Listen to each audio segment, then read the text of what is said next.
June 6, 1944. Somewhere near Rouen, France, the metallic glint of a damaged P-51 Mustang descended through broken cloud cover, its Packard Merlin engine trailing a thin ribbon of smoke. Lieutenant Thomas Fraser of the 334th Fighter Squadron, 4th Fighter Group, had lost his bearings during the chaos above the Normandy beaches. His fighter, bearing the squadron code QPG and nicknamed Jerry, struck the French countryside hard. Fraser survived the crash landing.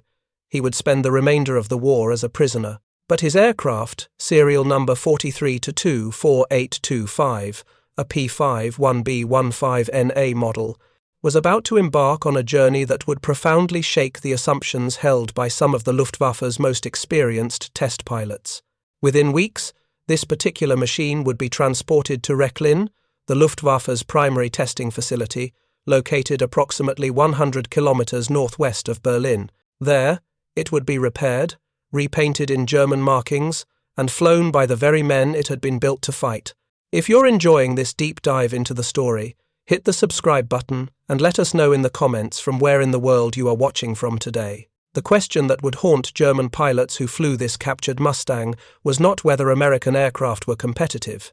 It was whether their own fighters, and the comfortable assumptions they had been fed about American engineering, had ever been truthful at all. This is the story of how a single crashed fighter became an instrument of revelation, forcing German aviators to confront an uncomfortable reality about American industrial prowess, engineering sophistication, and their own increasingly untenable position in the deteriorating air war over Europe. The Mustang lay relatively intact in that French field. German salvage teams, who had perfected the systematic art of retrieving crashed Allied aircraft across occupied Europe, reached the site within hours. They examined the aircraft carefully, assessed the extent of damage, and determined that despite battle damage and crash impact, the airframe remained sufficiently intact for repair. The aircraft was loaded onto specialized transport and sent to Rechlin, where technicians worked to restore it to flying condition. It would emerge weeks later wearing Luftwaffe markings, its fuselage bearing the code T9 plus HK, its tail and undersides painted in bright yellow for easy identification by German pilots who might otherwise mistake it for an enemy aircraft during flight operations. This was not an isolated case. By mid-1944, the Luftwaffe had developed a highly organized program for recovering, repairing, and systematically testing captured Allied aircraft. The scale of Allied air operations over Europe made captures inevitable through sheer statistical probability. With thousands of sorties flown monthly by American and British forces, mechanical failures, battle damage, navigation errors, and weather-related incidents resulted in numerous forced landings on German-controlled territory. Not all of these aircraft were destroyed on impact. Some pilots executed controlled crash landings that left their machines largely intact, sometimes with minimal structural damage that could be repaired with available resources.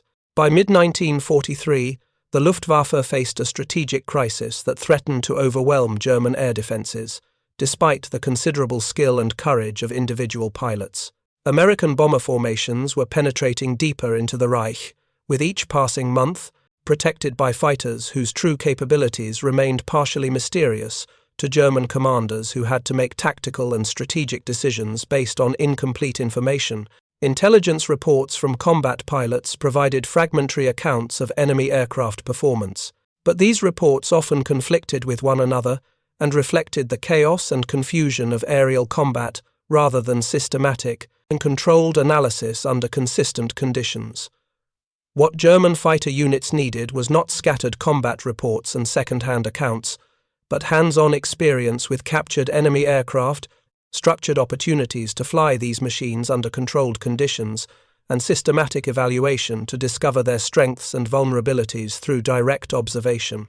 If you're enjoying this deep dive into the story, hit the subscribe button and let us know in the comments from where in the world you are watching from today. Hauptmann Theodor Rosarius, an experienced Luftwaffe officer, understood this need. In 1943, following orders from General der Jagdflieger Adolf Galland, Rosarius formed what would become known as the Wanderzirkus Rosarius, officially designated as the second Staffel of the Erprobungskommando der Luftwaffe. the Trials and Research Unit of the Luftwaffe High Command. This specialized unit received all repairable captured Allied aircraft that German salvage teams recovered from crash sites across occupied Europe. The unit's mission extended well beyond simple static testing at secure facilities. Rosarius organized traveling demonstrations where captured aircraft would visit operational Luftwaffe fighter bases across Germany and occupied territories, allowing frontline pilots to examine these machines up close, observe them in flight, and in carefully selected cases, fly mock combat missions against them. The program addressed a fundamental problem in pilot training that had become increasingly critical as the war progressed and pilot attrition increased. German fighter pilots trained primarily against their own aircraft, learning tactics optimized for fighting opponents who flew and fought like Germans, using similar aircraft with comparable performance characteristics. This created a dangerous blind spot when engaging Allied pilots whose aircraft possessed markedly different performance characteristics, especially regarding range, high-altitude capability, and sustained speed, and whose training emphasized different tactical approaches that leveraged these specific advantages. The prevailing view among many German pilots, reinforced by official communications and years of Luftwaffe propaganda, held that American aircraft were crude, mass-produced machines that prioritized quantity over quality. American engineering, they had been told, focused on producing adequate numbers of acceptable aircraft rather than pursuing the engineering excellence and performance optimization that characterized the best German designs. These were comfortable assumptions, rooted in ideological certainty about German technical superiority. The organizational infrastructure supporting these beliefs was remarkably thorough. Bergungsbataillon, or salvage battalions, operated across occupied territories with systematic efficiency. These specialized teams worked to secure crash sites, assess damage, and transport repairable aircraft to centralized testing and repair facilities before advancing Allied forces could recapture the wrecks. The scale reflected German military thoroughness, even as resources grew scarcer. Fraser's P-51B fell into the category of repairable captures.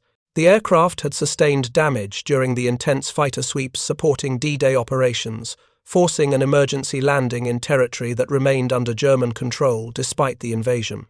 Within hours of the crash, German recovery teams had reached the site, examined the Mustang carefully, and determined that despite battle damage, the airframe remained sufficiently intact for restoration to airworthy condition. If you're enjoying this deep dive into the story, hit the subscribe button and let us know in the comments from where in the world you are watching from today. The aircraft was transported to Rechlin, formerly known as Erprobungsstelle Rechlin, located near Lake Müritz in Mecklenburg. This facility served as the Luftwaffe's prime center for evaluating new German aircraft designs and conducting detailed testing of captured enemy types. Officially designated the Luftwaffe's central testing facility on February 26, 1936, Rechlin included extensive workshops equipped with specialized tools, comprehensive test ranges, and runways specifically configured for evaluation flights under controlled conditions. Technicians at Rechlin possessed considerable skill in reverse engineering and repairing Allied aircraft, despite lacking original technical manuals, factory specifications, and genuine spare parts manufactured to original tolerances. The repair process for Fraser's Mustang required substantial ingenuity. Technicians cannibalized components from other crashed P-51 seconds recovered across Europe, building an inventory of parts that could be matched and fitted to create one flight-worthy aircraft from multiple damaged machines.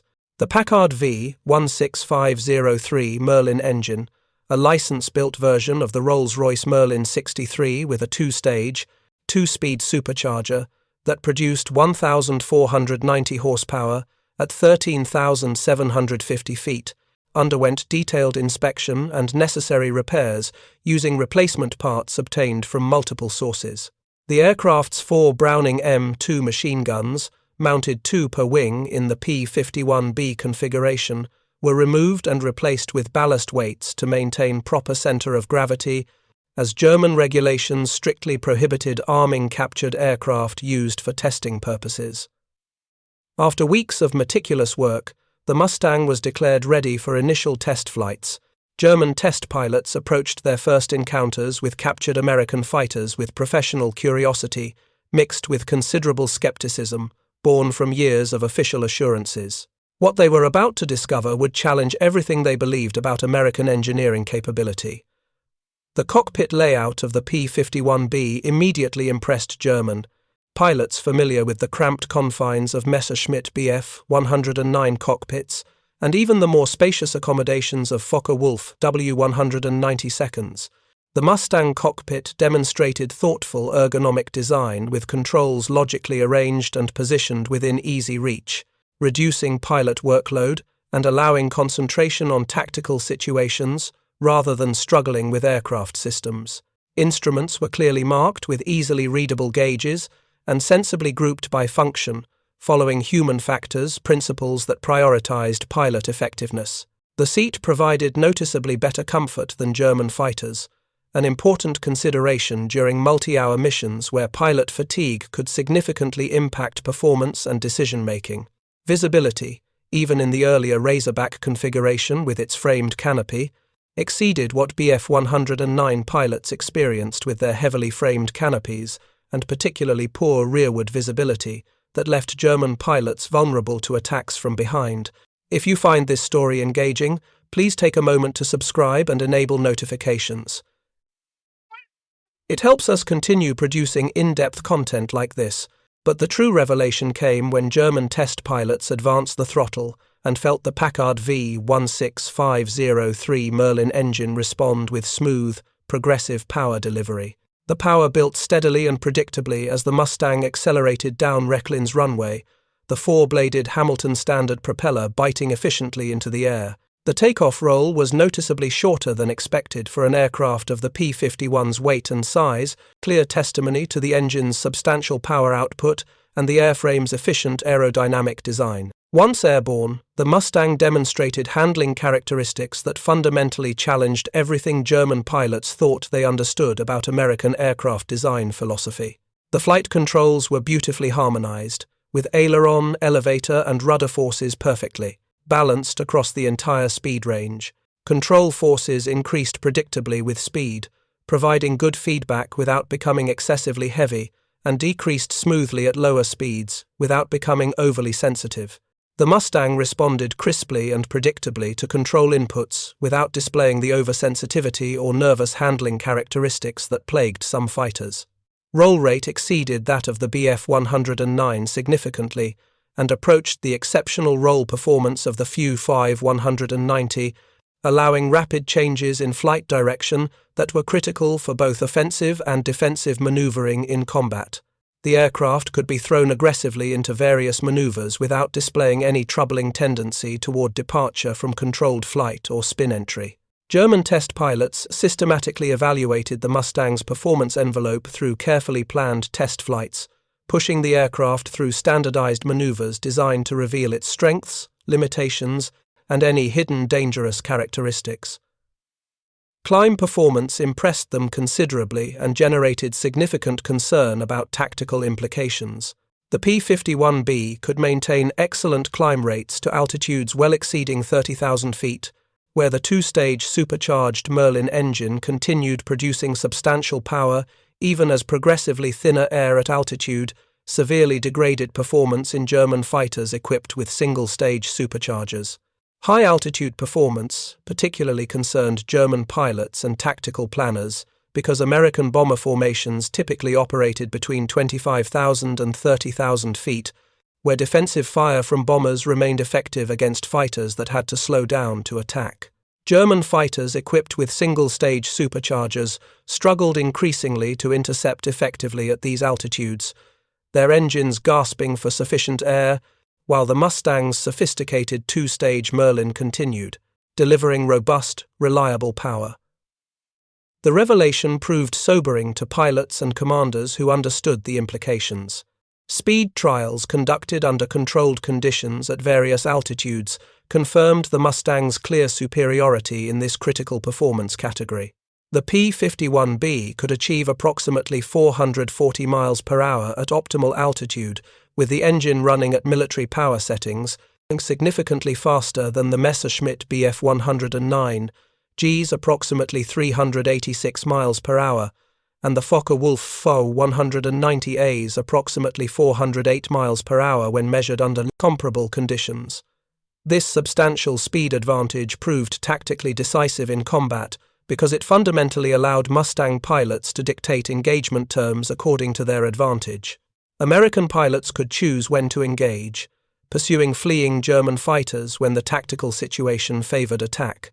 Equally important, they could choose to disengage from unfavorable encounters, accelerating away from German fighters that lacked sufficient speed to pursue or force continued combat. German pilots discovered they could not force combat on a Mustang whose pilot recognized an unfavorable situation and chose to avoid engagement. The wing design of the P-51, based on NACA laminar flow airfoil sections, gave the Mustang its distinctive appearance and delivered exceptional aerodynamic efficiency. Though German engineers noted that achieving true laminar flow in operational conditions remained elusive due to manufacturing tolerances, surface imperfections, and operational wear, the P-51's wing nonetheless generated substantial lift with minimal drag compared to conventional airfoils. This wing design maintained its effectiveness across a remarkably broad speed range, providing consistent, predictable handling characteristics that reduced pilot workload. Dive performance revealed yet another area where the Mustang demonstrated clear superiority.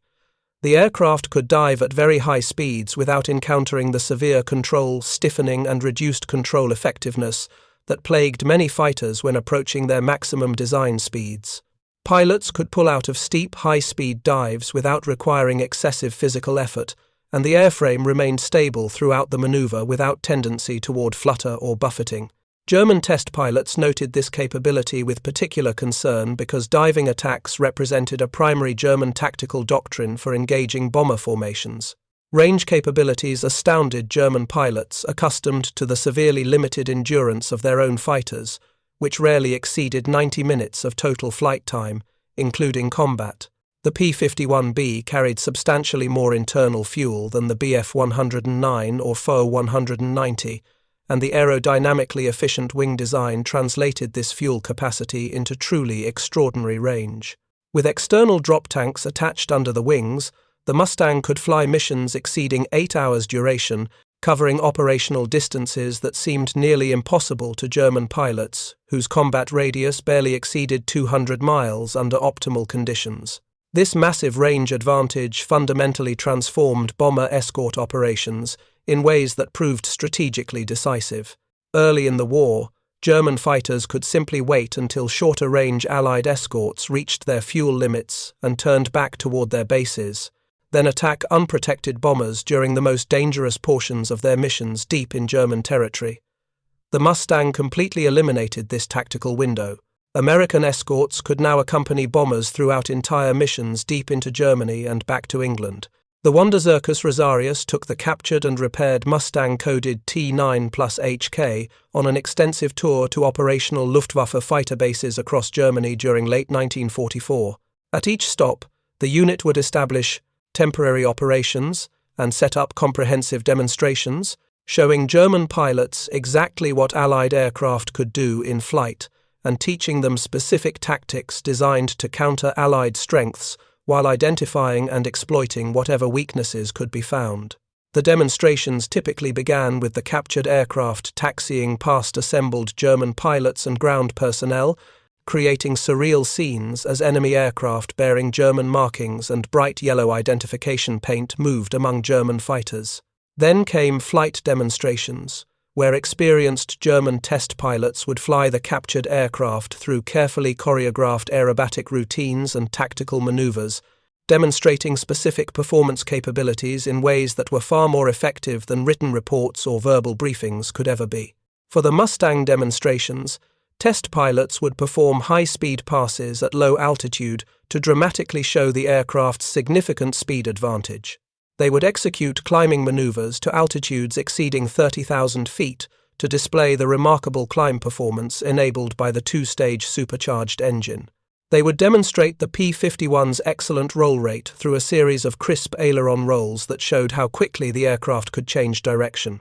But the most valuable and impactful component of these base visits involved mock combat sessions where captured Allied fighters would engage German fighters in carefully controlled simulated combat under observation. Selected experienced German pilots would fly their own operational aircraft against the captured types, experiencing firsthand how Allied fighters handled in dynamic combat situations and learning what worked and what proved ineffective. One such demonstration took place at an airfield hosting Jagdgeschwader 1 during late 1944 as Allied bomber operations intensified and German losses mounted.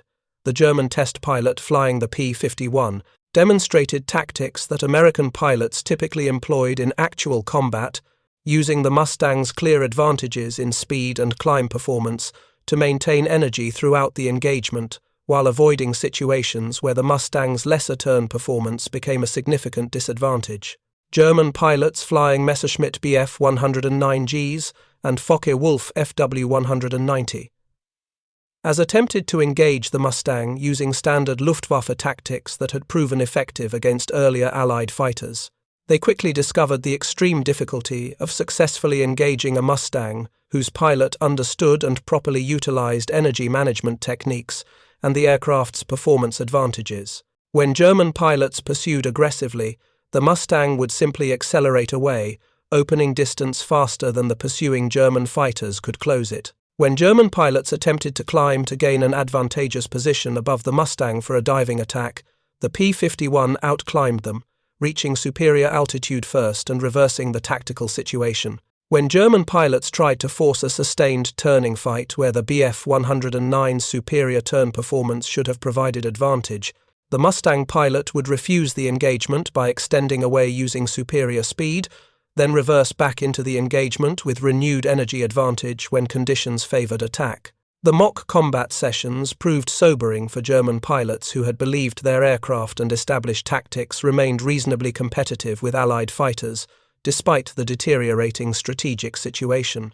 Directly observing and experiencing the Mustang's performance capabilities in dynamic combat maneuvering demonstrated clearly that American pilots flying P-51 seconds possessed significant and fundamental tactical advantages, particularly at the high altitudes where bomber escort combat typically occurred. This pattern of revelation and gradually dawning realization repeated itself across numerous Luftwaffe bases, where the Wanderzirkus Rosarius conducted demonstrations throughout late 1944 and into 1945. German pilots received official assurances about the continuing superiority, or at least competitive parity, of their aircraft during pre-demonstration briefings, then experienced actual flight demonstrations that directly contradicted those optimistic assessments. The captured aircraft demonstrations provided concrete, undeniable evidence that German fighters faced formidable opponents whose capabilities significantly exceeded what propaganda and official communications suggested. Walter Dahl, who commanded fighter units during 1944, later wrote about Wanderzirkus Rosarius visits to his bases in his memoir, though historians note his accounts must be treated cautiously due to documented reliability issues throughout his writing. He described how captured American fighters would arrive along with captured heavy bombers, creating unusual scenes where enemy aircraft parked peacefully alongside German machines while pilots examined them closely. Formation leaders received opportunities to fly captured aircraft in controlled mock combat, allowing them to understand Allied aircraft characteristics through direct personal experience, rather than relying solely on second-hand reports.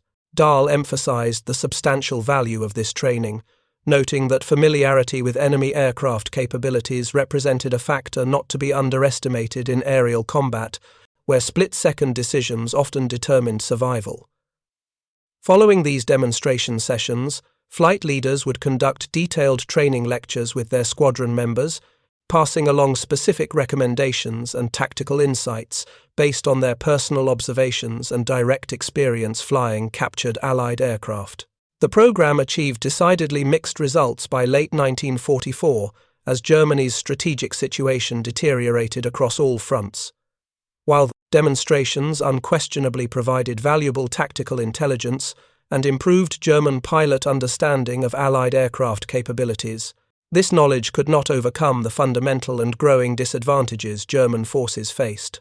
The Luftwaffe suffered from chronic and worsening fuel shortages that severely limited flight training hours for new pilots, resulting in inadequately prepared pilots being sent into combat with minimal experience. Experienced pilots who understood through hard-won combat experience how to fight effectively against aircraft like the P-51 were increasingly rare, lost to relentless attrition during the brutal air combat of 1944 that saw German fighter pilot losses reach unsustainable levels. Aircraft production, while remaining surprisingly high despite intensive Allied strategic bombing of German industry, could not replace losses quickly enough to maintain force strength. Most critically, the training revelations from captured aircraft often served primarily to demoralize rather than inspire, as pilots realized the full extent of their disadvantages. German pilots recognized with growing clarity that they flew inferior aircraft, or at minimum, aircraft inferior in the most critical performance categories for the missions they were assigned. The P-51's speed advantage, extraordinary range, and superior high-altitude performance could not be matched by any available German fighters in operational service.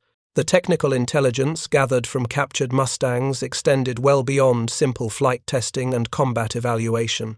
German engineers at both Rechlin and Göttingen systematically disassembled P-51 components to understand American manufacturing techniques, material selections, and detailed design approaches. They examined the wing structure and airfoil sections in meticulous detail, studying the construction methods and attempting to understand precisely how American designers had achieved such aerodynamically efficient performance. The captured Mustang, designated T9 plus HK, served with the Wanderzirkus Rosarius until December 10, 1944, when the aircraft and its pilot, Oberleutnant Lupchans, were lost. Historical records do not definitively specify whether the aircraft crashed during a demonstration flight, was destroyed on the ground during an Allied air raid against the airfield where it was stationed, or fell victim to other wartime circumstances. By that point in its second operational life, the aircraft had travelled extensively across Germany, visiting numerous Luftwaffe bases and providing direct and hands-on education to hundreds of German pilots who gained invaluable first-hand knowledge of American aircraft capabilities. Other captured Mustangs served similar evaluation and demonstration roles for the Luftwaffe. German records and post-war research indicate that at least 2 P-51 seconds definitely operated with the Wanderzirkus Rosarius at various times during 1944 and early 1945, bearing the Luftwaffe codes T9 plus CK and T9 plus HK. Documentation indicates that one captured P-51B was used at Neuruppin Airfield, located approximately 60 kilometers northwest of Berlin, to train Hungarian fighter pilots on effective tactics for using their Focke-Wulf Fock-1 190 seconds against American Mustangs. This transfer of tactical knowledge to German allies reflected recognition that the Mustang represented a significant and growing threat, requiring specialized counter-tactics that needed to be disseminated widely. The training emphasized identifying and exploiting the limited areas where German and Hungarian fighters retained advantages, such as sustained turn performance at lower speeds and altitudes, while studiously avoiding situations that played directly to the Mustang's overwhelming strengths in speed, climb rate, and high-altitude performance. The broader implications of German pilots directly experiencing and thoroughly understanding superior American fighters extended well beyond immediate tactical considerations. The Mustang represented tangible, undeniable evidence that American industrial and engineering capabilities equaled or exceeded German achievements in critical areas, contradicting years of propaganda about American industrial and technical inferiority. This uncomfortable realization challenged fundamental assumptions about relative national capabilities and contributed significantly to declining morale among German pilots, who increasingly understood they fought at a severe and growing disadvantage that no amount of skill, courage, or tactical cleverness could fully overcome. The Mustang's range capabilities particularly troubled German commanders because they clearly recognized the decisive strategic implications. The bomber war over Germany, which had seemed potentially containable when Allied escorts possessed limited range and had to turn back before reaching deep targets, became effectively unstoppable once Mustangs could provide continuous escort coverage throughout entire missions. German fighters could no longer wait for escorts to reach their fuel limits and turn back before attacking bombers. Every bombing mission now featured fighter escort throughout, dramatically increasing the risk German pilots faced when attempting intercepts. Production numbers told a devastating story about relative industrial capacity. By late 1944, American factories were producing approximately 500 P-51 seconds monthly, and this figure would climb even higher, reaching 881 aircraft per month by January 1945 at peak production. This output exceeded more than double the combined production rate of all German single-engine fighter types, including Bf 109 seconds, Tebloff 190 seconds, and newer types. The quality and thoroughness of American pilot training also became increasingly apparent through combat encounters analyzed by surviving German pilots. American pilots typically arrived at operational units with 200 to 400 hours of total flight training time, including extensive instruction in advanced combat tactics, instrument flying under various weather conditions, and formation procedures. German pilot training had been dramatically and dangerously shortened by late 1944 due to severe fuel shortages and the loss of training facilities and experienced instructors.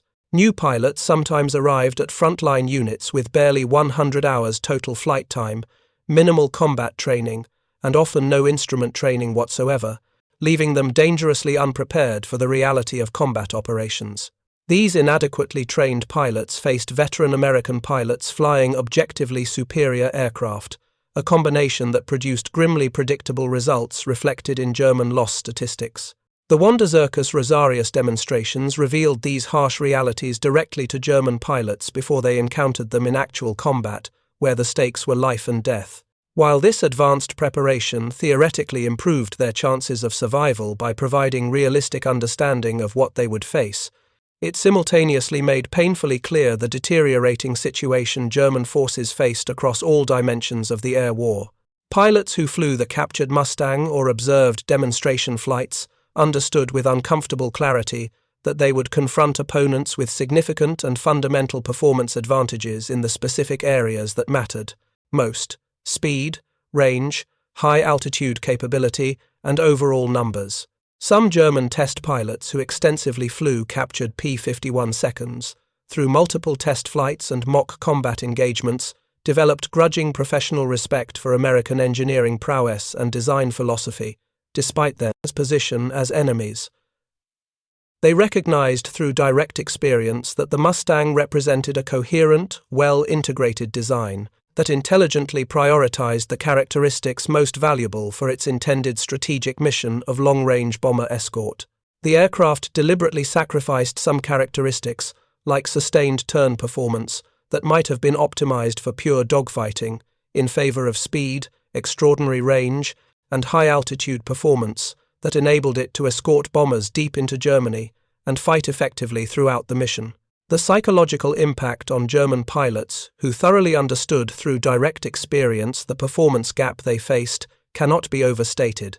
These men had entered the war confident in their superior training, the capabilities of their aircraft, and the effectiveness of their tactical doctrines. By late 1944, extensive combat experience and direct exposure to captured Allied aircraft through programs like the Wanderzirkus Rosarius had systematically eroded that confidence. They recognized with painful clarity that they fought opponents who possessed decisive advantages in aircraft performance, overwhelming numerical superiority, better logistics support, more thorough training, and superior intelligence. Lieutenant Thomas Fraser's P-51 B-15NA, serial number 43-24825, had an extraordinary afterlife following his forced landing on D-Day.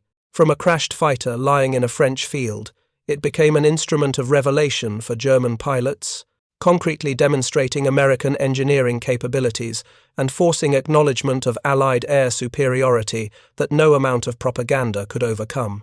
The aircraft served this important educational role until its loss in December 1944, having travelled extensively across Germany and provided hands-on experience and sobering realistic assessment to hundreds of Luftwaffe personnel. The story of captured Mustangs in German service illustrates the sophisticated and professional approach the Luftwaffe took toward understanding enemy capabilities despite Germany's deteriorating strategic position. Rather than relying solely on fragmentary combat reports and intelligence assessments of uncertain reliability, German forces invested significant and scarce resources in recovering, repairing, and systematically flying captured Allied aircraft under controlled conditions. This systematic approach to tactical intelligence gathering represented best practices for military organizations seeking to understand opponent capabilities accurately. Yet the Wanderzirkus Rosarius program also demonstrated that even sophisticated intelligence gathering, professional competence, and systematic analysis could not overcome fundamental material and strategic disadvantages of the magnitude Germany faced. German pilots who flew captured Mustangs gained valuable knowledge about aircraft characteristics and optimal tactics, but that hard-won knowledge primarily confirmed what many already suspected. Allied aircraft possessed significant and decisive performance advantages that German industry and engineering could not match during the war's final years, given resource constraints and strategic circumstances. Thank you for watching. For more detailed historical breakdowns, check out the other videos on your screen now, and don't forget to subscribe.